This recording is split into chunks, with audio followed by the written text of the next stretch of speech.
So, how do you look in spandex?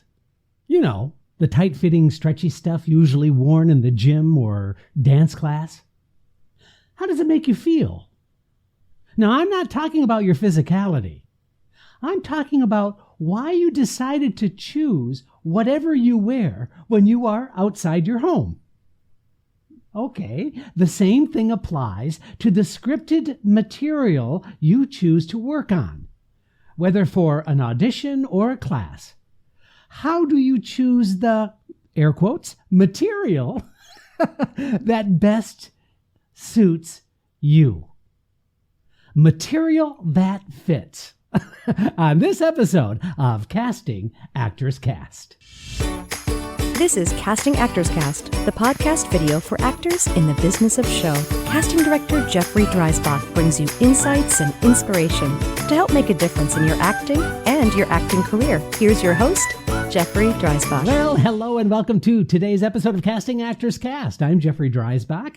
I'm a casting partner with Pat McCorkle at the McCorkle Group in New York. How are you? Hope you're having a good day. I'm having a good day now that you're here, and I wanted to share with you a little bit about finding the best material for your work, for your acting. And that's going to be coming up in just a moment. But first, this is that moment of the podcast where I want to do a little bit of a push on my website, castingactorscast, alloneword.com. There you're going to find show notes from previous episodes and current episodes. Also, you're going to see that there's a place that says dive into the talent pool. And when you filled out that form, it opens up a menu of a couple of freebies. One is a free book that I wrote on doing voiceover work called Conversation Pieces Out of the Studio, the voiceover workshop for professional actors. I think you're going to find that really helpful. It's 100 pages. It's absolutely free. The next thing is a video that I put together. It's a 20-minute private YouTube video called Casting Secrets, What They Don't Tell You. All of this freebie stuff is just that I get your name and your email. By the way, I don't spam you. I don't abuse the privilege of you sending me your email. It just helps me know that you are out there. Also, I would really love in return if you could write a review, especially on iTunes, or if you're watching us on YouTube, then that would be so cool that you could leave a note or a thumbs up. Whatever you can do to help support the channel, I would be indebted to you. So if you're getting something out of this, and by the way, I just have to say I'm getting all kinds of positive feedback from folks who have been listening to the podcast and have been telling me about their successes. It's been overwhelming and really, really cool. So I appreciate that more than you know. If you haven't written or you haven't sent me a note or you haven't done a review, come on, what are you waiting for? I've been doing these podcasts for about 3 years now. I'm having a great time doing it. By the way, I don't do this during normal work hours. This is me on my own time putting these podcasts together for you. I don't want you to have to deal with some of the stuff I had to deal with when I was an actor. I've now been casting for 13 years now, and I can tell you it's an excellent time to be an actor, but I do think that there's some information that might be vital to helping you and your career. So please pass this along, write a review, do whatever you can. It would mean the world to me. Now, finally, my little shout out to my friends at Actors Connection, actorsconnection.com/New York. By the way, I'll be teaching a class there. It's just 2 sessions, and it's called From Stage to Screen. For those of you who have a solid stage background and you're interested in moving into film and television, I am there to help you do that in this 2-session workshop. There's all kinds of other classes and seminars and workshops going on at actorsconnection.com/New York, all with professionals in the industry. So it's a really solid place for you to get good, up-to-date information on what it is to be a professional actor. All right, let's jump into the subject at hand, shall we? As we talk about how to find the best material for you. Again, whether this is for a class or doing monologues or just something to work on, there are common issues that I've seen in a lot of actors' work lately that I wanted to address. And so we've got a list of things to share with you that I hope you'll find useful and helpful as you decide what new material you should be looking for and how to look for it. So 1, I want you to cast yourself well. You know, it's so crazy to me that I still see actors saying, well, I want to think outside of the box, and I want to do some gender bending. And, I understand that. And I think that that is very commendable. I think taking risks is really healthy. That's what it's all about. But I also think that there is something to be said about casting yourself in roles that you see yourself playing in film and television and theater now. That means age appropriate. That means what is your demographic? What are your sensibilities? In other words, showing me exactly how you're marketing yourself in terms of the choices you make with your material can be extremely helpful and healthy. That comes out to helpfully.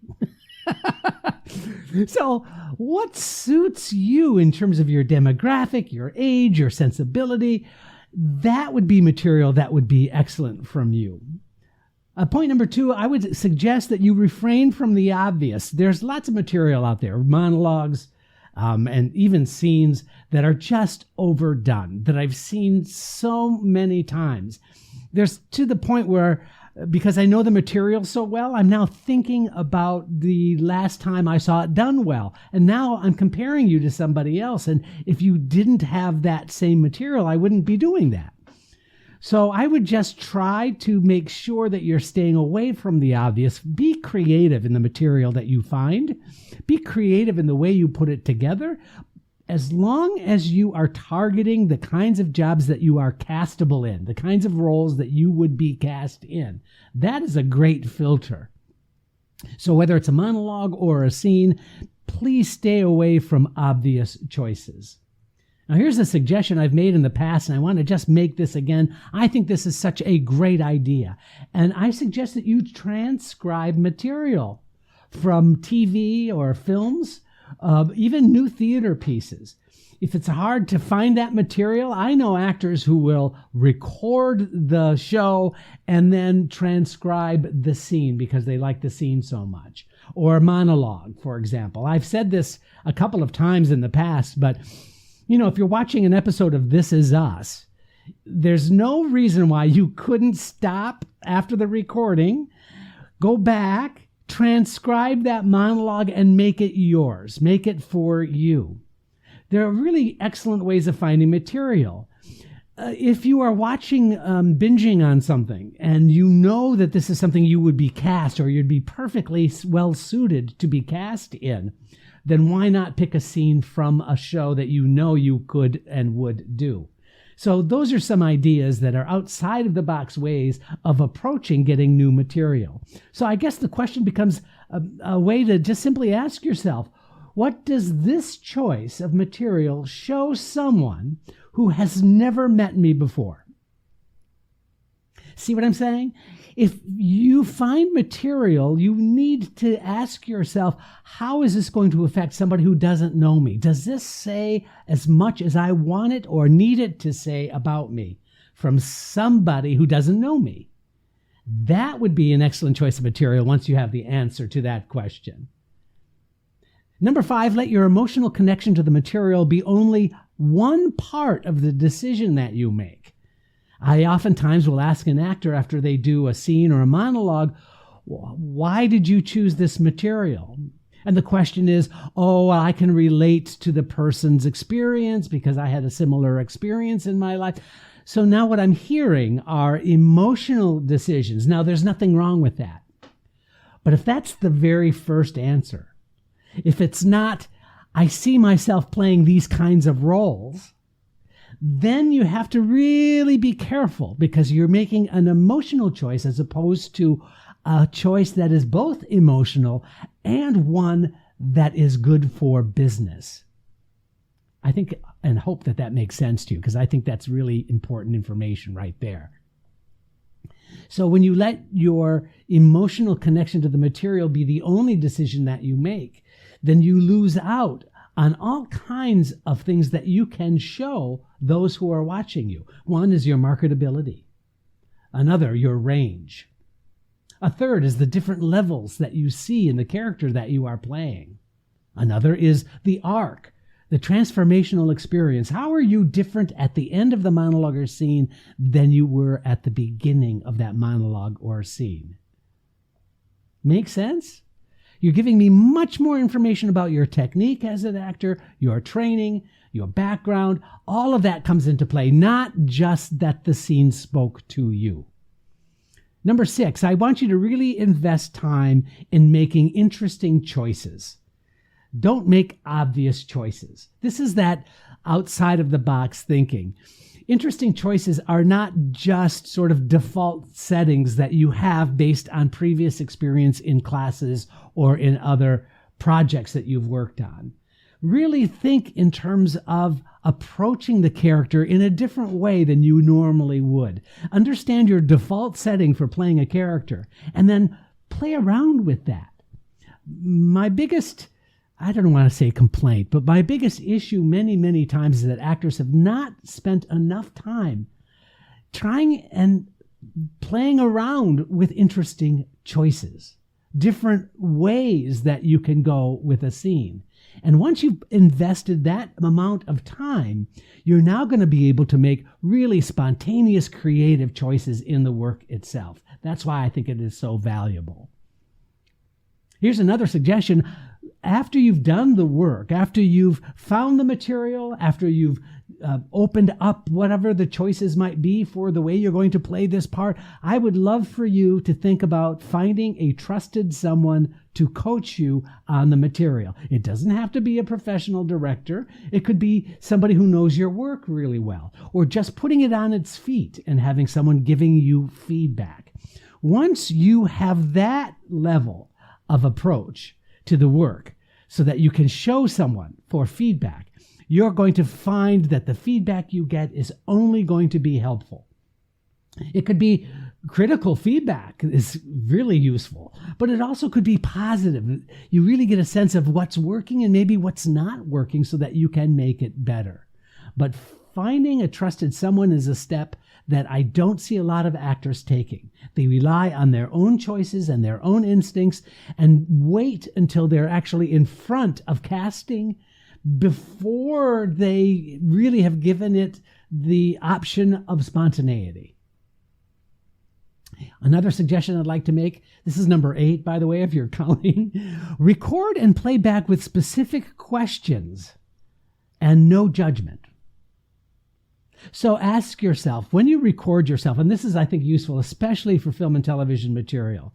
It's not that I want you to get invested in sort of watching yourself generally, but when you watch yourself on playback, if you have specific questions that you are there to answer, you're going to find that to be a much more rewarding and valuable experience.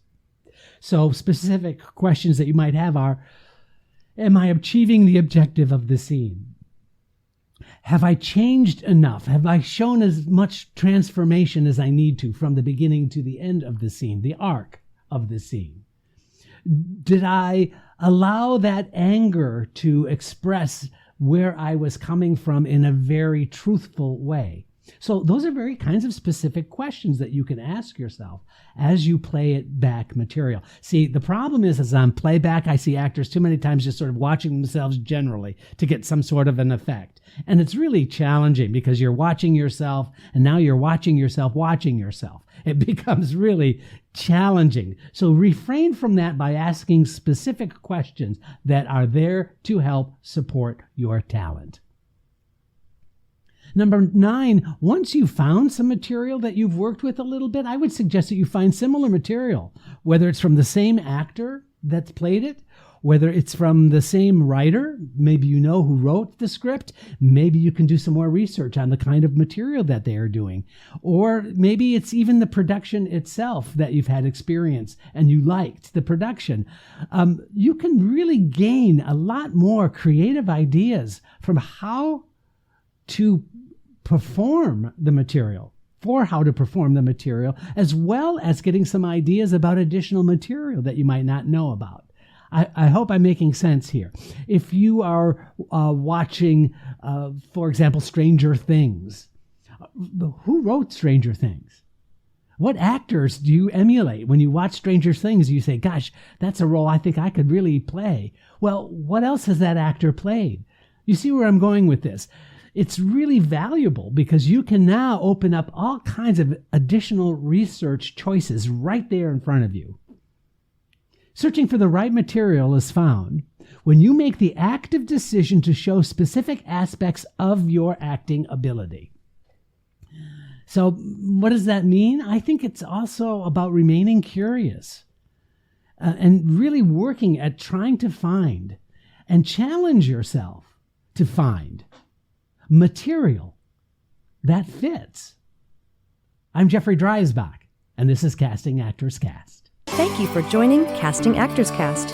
Please don't forget to review, like, and share Casting Actors Cast wherever you get your podcast videos. Thanks. I'm Megan Grace Martinez.